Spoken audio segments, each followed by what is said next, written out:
सितंबर 2022 भारत में सद्गुरुवार है। Today is 8 September 2022 and it's Thursday in Bharat.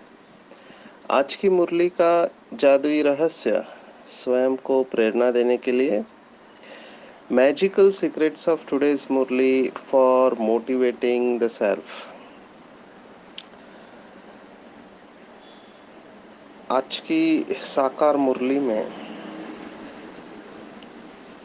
बाबा ने एक शब्द के ऊपर अगर कहा जाए तो पूरी मुरली चलाई है। हम सब ने श्रीमद् भगवद गीता में देखा है, कई लोग श्रीमद् भगवद गीता को हिंसक मानते हैं और कहते हैं कि भगवान ने अर्जुन को युद्ध करना सिखाया, हिंसा करना सिखाया, क्योंकि वो शब्द को पकड़ते हैं और स्थूल बातों को समझते हैं। जैसे कि हमने पहले भी देखा, कई लोग समझते हैं कि ये युद्ध कुरुक्षेत्र में, हरियाणा के पास, हरियाणा में एक डिस्ट्रिक्ट कुरुक्षेत्र है, वहां पर ये युद्ध हुआ और वहां पर परमात्मा ने ये ज्ञान दिया। 1.5 घंटा श्रीमद् भगवद गीता का ज्ञान दिया, 700 श्लोक सुनाए। उसमें अर्जुन को युद्ध करने के लिए कहा। तो भगवान युद्ध करना सिखाता है, हिंसा करना सिखाता है, ऐसे कई लोग कहते हैं। आज बाबा ने उसका जवाब दिया है कि बाबा हमको जो युद्ध करना सिखाते हैं वो कोई हिंसक युद्ध नहीं है।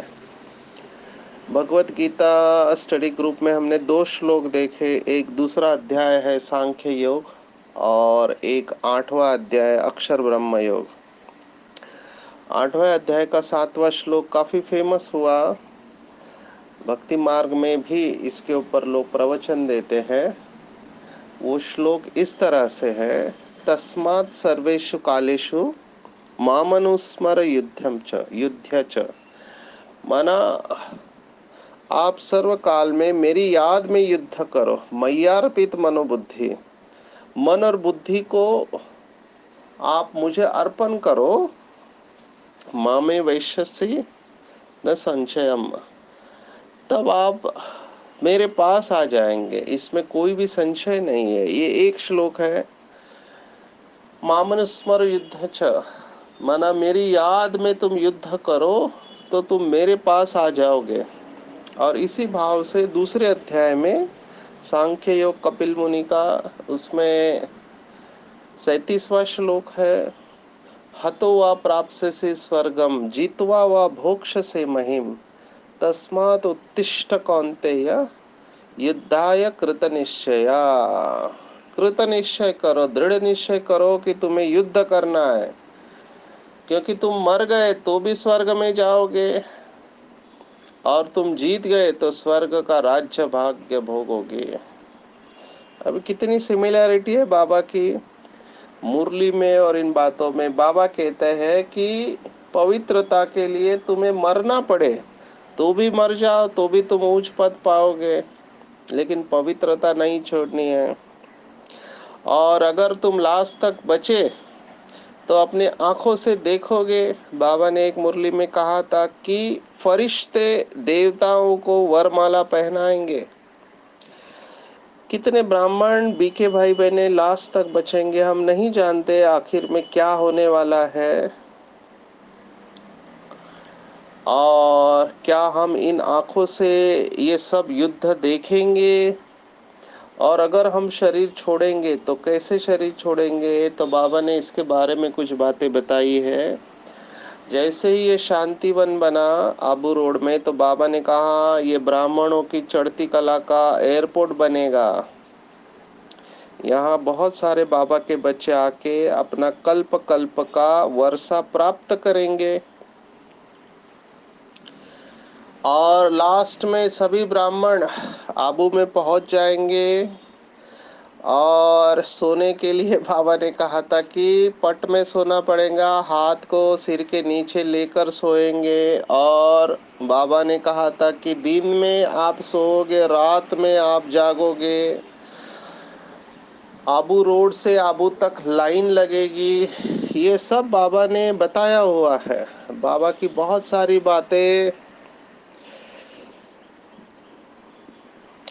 सत्य हो चुकी है। हम देख रहे हैं जब ब्रह्मा बाबा थे तब विदेश में कोई सेंटर नहीं खुला और बाबा खास योग करते थे विदेशी बच्चों के लिए, क्योंकि बाबा बेहद में रहते थे।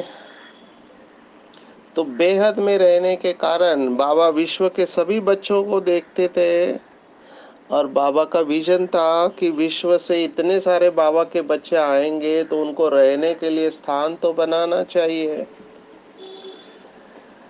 तो बाबा ने विदेशी भाई बहनों के लिए विशेष योग किया जो विदेश में रहने वाले हैं। इसलिए विदेशी अव्यक्त पालना के रिटर्न में बहुत पावरफुल बने हैं। खास करके 69 के बाद जो विदेशी बाबा के बच्चे निकले, हर एक स्थान से निकले, बहुत पावरफुल, और अभी इंडिपेंडेंटली सेंटर चला रहे हैं। और विशेष विदेश की मैंने विशेषता देखी कि जॉब करके भी सेंटर चलाते हैं और भाई सेंटर चलाते हैं। जैसे हमारे ब्राजील में केन ब्रदर है, या ऑस्ट्रेलिया में अभी चार्ली भाई है। बहुत सारे भाई है जो सेंटर चलाते हैं। मुझे याद आ रहा है हम मॉरिशस गए थे तो दीदी को फोन किया तो उन्होंने कहा अभी तो मैं ड्यूटी पर हूँ, तुम शाम को आओ या सैटरडे संडे आओ। तो हमने देखा ये सब ड्यूटी करके बाबा का सेंटर चला रहे हैं। तो ये लास्ट सो फास्ट आत्माएं जबरदस्त कमाई कर रहे हैं, बैलेंस में चल रहे हैं, बहुत तीव्र पुरुषार्थ कर रहे हैं।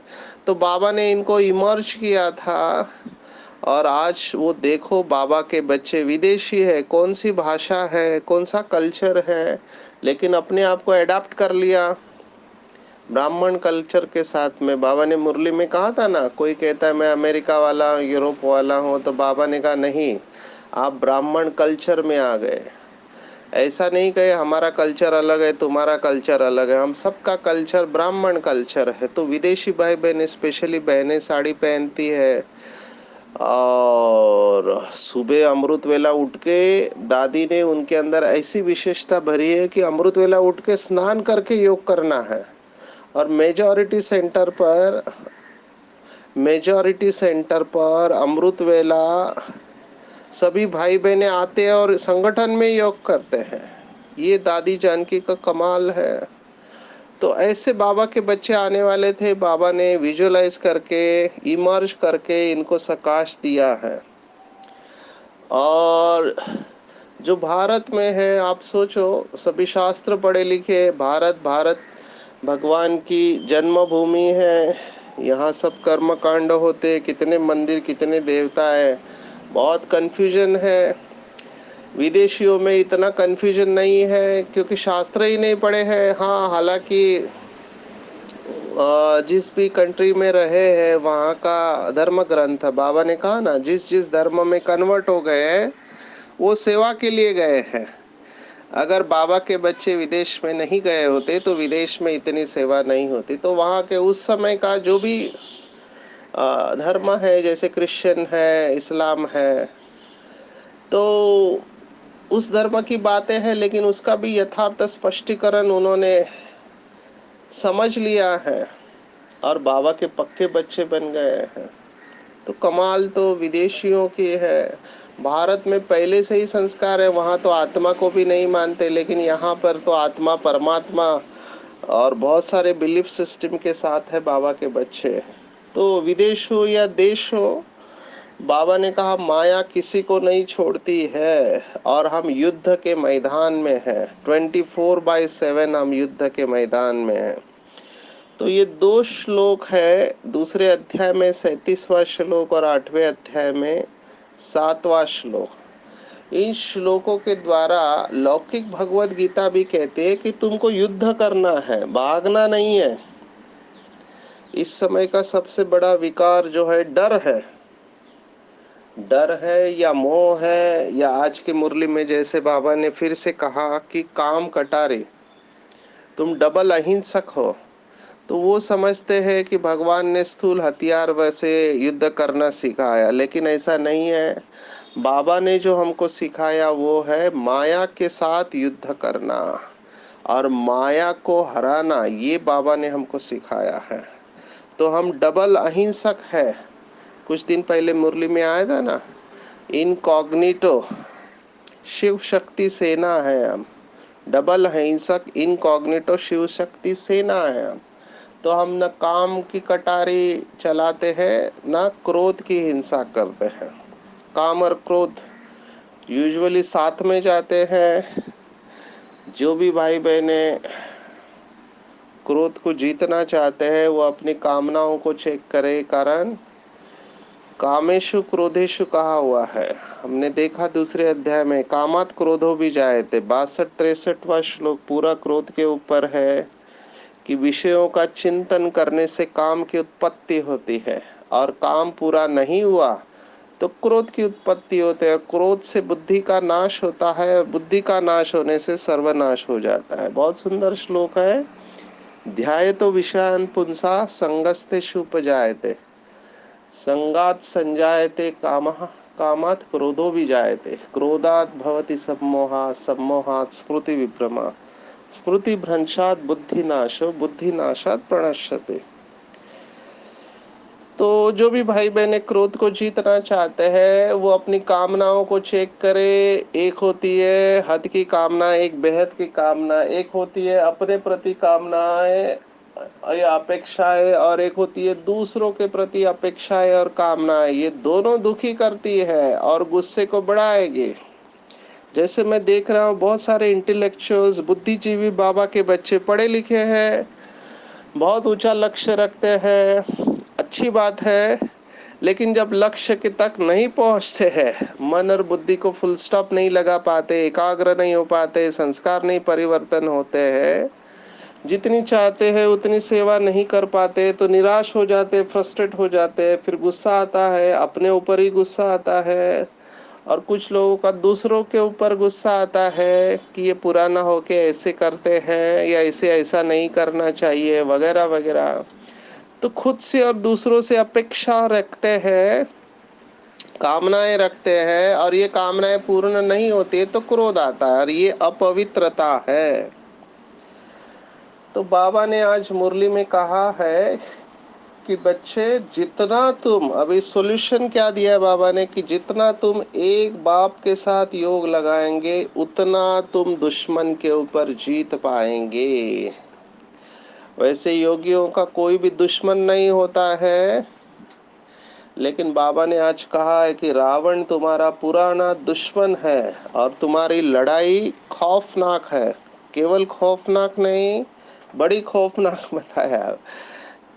खौफ माना डर, मन डरावनी लड़ाई है तुम्हारी, और तुम्हारी लड़ाई सर्वशक्तिवान, महाप्रतापी, महाबलशाली, तीनों लोकों के ऊपर जिसका राज्य है, इसे भक्ति मार्ग में कहते हैं। बहुत सुंदर बात जो मुझे याद आई कि जब राम विजय प्राप्त करके आए तो कौशल्या, उनकी माता जी ने या उनके परिवार वालों ने पूछा कि क्या तुम राम को मार कर आए, क्या तुमने राम को मारा, सॉरी रावण को मारा?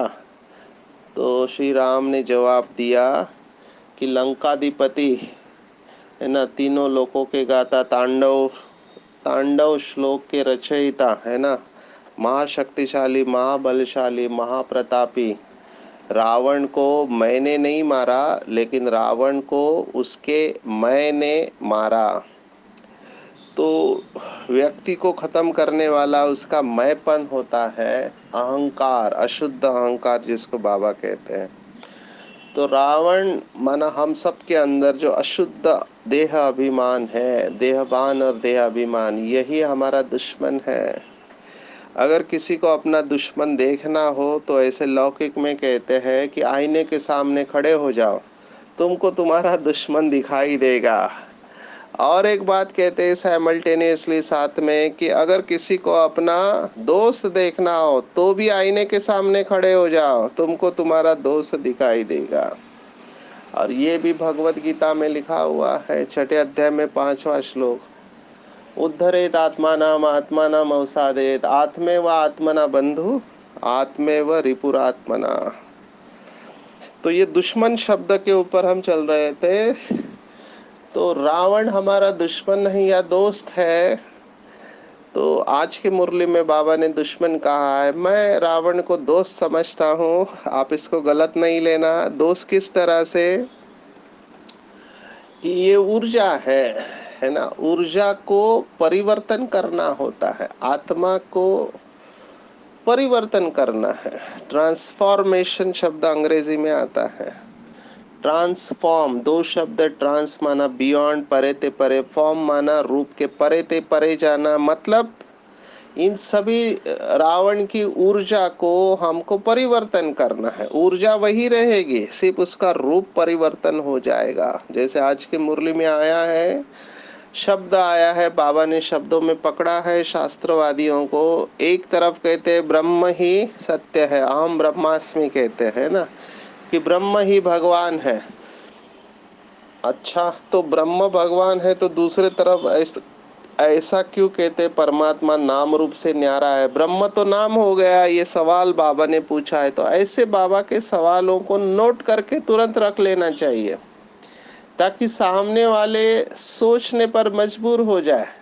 बाबा का दूसरा फेमस प्रश्न था कि परम पिता परमात्मा से तुम्हारा क्या संबंध है? अभी नाम में ही, प्रश्न में ही उसका जवाब है। हम एक तरफ कहते परम पिता है, वो मेरा पिता है, तो मैं कैसे भगवान हो गया, है ना? तो ऐसे कैचेस वाले प्रश्नों को हमको तैयार रखना चाहिए।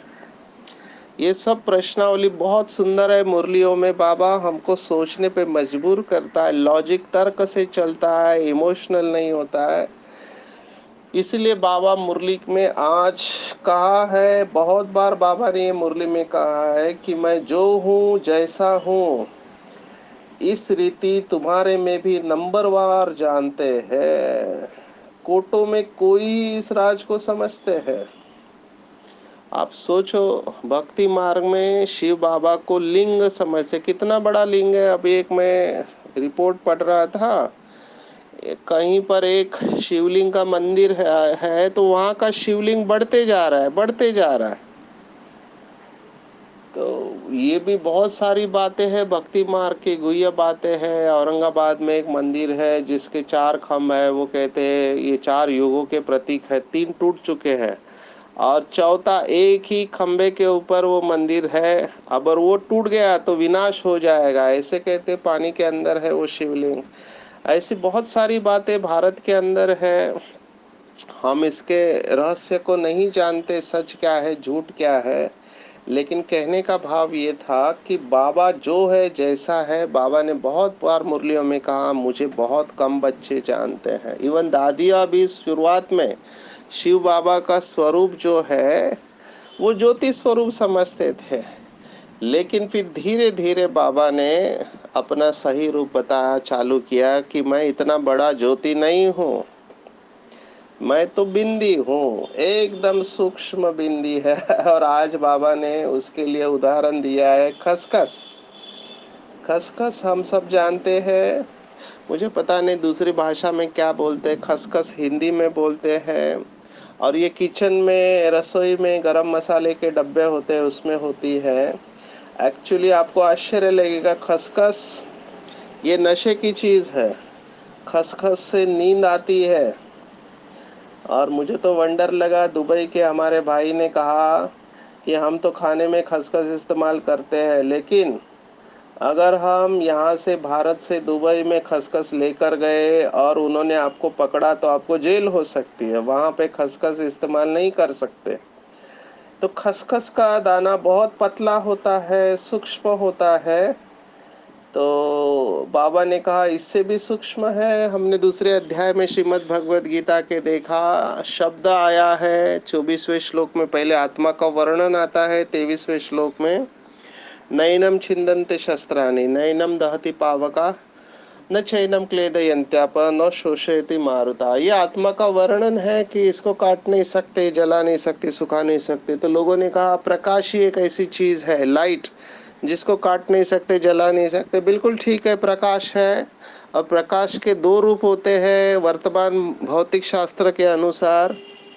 एक पार्टिकल का माना कण होता है और एक वेव होता है, तरंग। एक कण भी है, तरंग भी है, पार्टिकल भी है, वेव भी है। इसके ऊपर भी बहुत चिंतन हमने पहले किया हुआ है। आप श्रीमद् भगवद गीता स्टडी ग्रुप को रिफर करेंगे तो ये सब बातें हमने देखी है। तो प्रकाश है। उसके बाद वाले श्लोक में आता अचिंत्योऽयम् अविकार्योऽयम् उच्यते। अचिंत्य शब्द आया है, माना आत्मा इतनी सूक्ष्म है कि जिसका चिंतन करना मुश्किल है। आप बुद्धि में इतनी सूक्ष्म खसखस के दाने को पहले पकड़ो, खसखस के दाने को बुद्धि में पकड़ के बैठो, कितना सूक्ष्म है खसखस का दाना, और उसके 1000 टुकड़े करो। टुकड़े टुकड़े टुकड़े टुकड़े करते जाओ, करते जाओ, करते जाओ। एक ऐसा समय आएगा जब वो अदृश्य हो जाएगा, दिखाई नहीं देगा इन आंखों से। तो इसको केवल तीसरे नेत्र से ही हम कॉम्प्रेहेंड कर सकते हैं, महसूस कर सकते हैं। अभी इतने सूक्ष्म स्वरूप को जो नियरली अदृश्य है, उसको बुद्धि में पकड़ना है। इसलिए बाबा जो है, जैसा है, उसको समझना बहुत मुश्किल है। लोग ये एक्सेप्ट नहीं कर पाते हैं कि इतना अदृश्य आत्मा जो इन आंखों से दिखाई नहीं देती, इतनी सूक्ष्म है, बिंदी है, वो सर्वशक्तिवान कैसे हो सकती है? उसके पास इतनी ताकत कहाँ से आई? तो बुद्धि को ये स्वीकार करना कठिन जाता है। और उसके बाद वो क्या करता है और क्या नहीं करता है। जैसे आज बाबा ने उदाहरण दिया कि शांति के लिए यज्ञ रचते हैं या बरसात के लिए यज्ञ रचते हैं। तो बरसात हुआ यज्ञ के बाद तो हर हर साल उसको करते रहेंगे। शांति हुई तो भी क्रेडिट लेते हैं, तो यज्ञ चलता रहेगा। लेकिन अगर नहीं हुई बरसात तो कहेंगे ईश्वर की भावी, माना ईश्वर ही ये करता है। बाबा ने कहा नहीं, नैसर्गिक भावी और ईश्वर की भावी में फर्क है। ईश्वर नहीं ये करता है, ये तो ड्रामा की भावी कहेंगे हम। बाबा ने शब्द दिया है ड्रामा की भावी, और लोग भक्ति मार्ग में कहते ईश्वर की भावी। अभी ईश्वर की भावी ये शब्द मुझे इंटरेस्टिंग लगा। हमारे में से ही किसी ने ये शब्द दिया होगा द्वापर युग में, क्योंकि कल्प वृक्ष की जड़ में हम ही बैठे हैं। लेकिन ये शब्द आया कहाँ से? तो जैसे मैं चिंतन करता हूँ कि हमको ड्रामा का नॉलेज दिया किसने? हमारे पास तो था नहीं ड्रामा का नॉलेज कि एक्यूरेट, कल्याणकारी, हूबहू रिपीट होता है। तो ये नॉलेज हमको शिव बाबा ने दिया। तो शिव बाबा ने नॉलेज दिया, इसलिए शिव बाबा ही रिस्पॉन्सिबल है। इसलिए हम कहते हैं क्योंकि ड्रामा का नॉलेज ईश्वर ने दिया, इसलिए ईश्वर की भावी, ये अर्थ लिया जा सकता है। लेकिन बाबा खुद कहता है कि यह ड्रामा की भावी है कि भारत में रक्त की नदियां बहनी है। एक दो में लड़ते रहते हैं, हिंदू मुसलमान धर्म अलग अलग है, वो आए बाद में है। इनों की आपस में युद्ध है, हमारा इनसे कोई ताल्लुक नहीं है। हालांकि मैं देख रहा हूँ कई बीके भाई बहनों में बहुत सारी इनसिक्योरिटी है इसके लेके। अब मुझे बहुत सारे बीके भाई बहने पूरे देश विदेश से पोस्ट भेजते रहते कैसे हिंदू धर्म को खतरा है मुझे तो बहुत रहम आता है। मैंने कहा आप इसमें क्यों जाते हो, अपने संकल्प वेस्ट करते हो? जबकि बाबा ने कहा है ये सब खत्म होने वाले हैं। हमको हर एक के प्रति शुभ भावना, शुभ कामना रखना है। लेकिन ऐसा देखा गया कि हम फेवर करते किसी को। भगवान इम्पार्शियल रहता है, न्यूट्रल रहना चाहिए हमको, बिल्कुल साक्षी रहना चाहिए। इन बातों में जाना नहीं चाहिए, क्योंकि रिसर्च से कई सारी बातें आज हमारे पास पता चली है। मैं इन बातों में नहीं जाता हूँ। कई सारे लोग निमित्त बनेंगे आपस में झगड़ा लगाने के लिए। भारत में तो सिविल वॉर के लिए कई सारे लोग निमित्त बनेंगे। तो वो ये सब अपनी कार्रवाई करते रहते हैं और उनको भी पता है भारत में लोग खाली बैठे व्हाट्सएप से चिपके हुए रहते हैं। तो इनको वो भेज देते हैं मैसेज, दो वर्णों में लड़ाई लगा देते हैं, उच्च वर्ण और सो कॉल्ड नॉट सो उच्च वर्ण। इन दोनों में एक दूसरे के प्रति हेट मैसेजेस कहते हैं, ईर्ष्या के मैसेज भेजते हैं।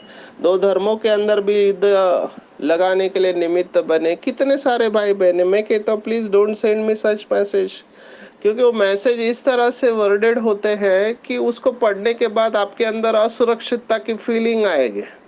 आपको लगेगा कि आपकी जान को खतरा है, आपके धर्म को खतरा है, वगैरह वगैरह। जबकि हमको पता है कि ये ड्रामा की भावी है, जो भी होगा अच्छा ही होगा। हमको हर एक के प्रति बेहद में शुभ भावना रखनी है। तो ये सब अभी होने वाला है, हम साक्षी होकर इसको देखेंगे। बाबा आया हुआ है। आज बाबा के जो महिमा आई है, कालों का काल है, महाकाल है ये। महाकाल माना जब वो आएगा तो पूरी दुनिया परिवर्तन होने वाली है। ऐसे कहते हैं कि भगवान शिव ने तीसरा नेत्र खोला और दुनिया का विनाश हो गया। एक्चुअली ये इसका रहस्य ये है कि बाबा ने हमको ज्ञान रूपी तीसरा नेत्र दिया है, और जब हमारा तीसरा नेत्र खुल जाता है, उसमें भी 108 आत्माएं विजयी रतन जब तैयार हो जाते हैं तो सृष्टि में हलचल पैदा होती है।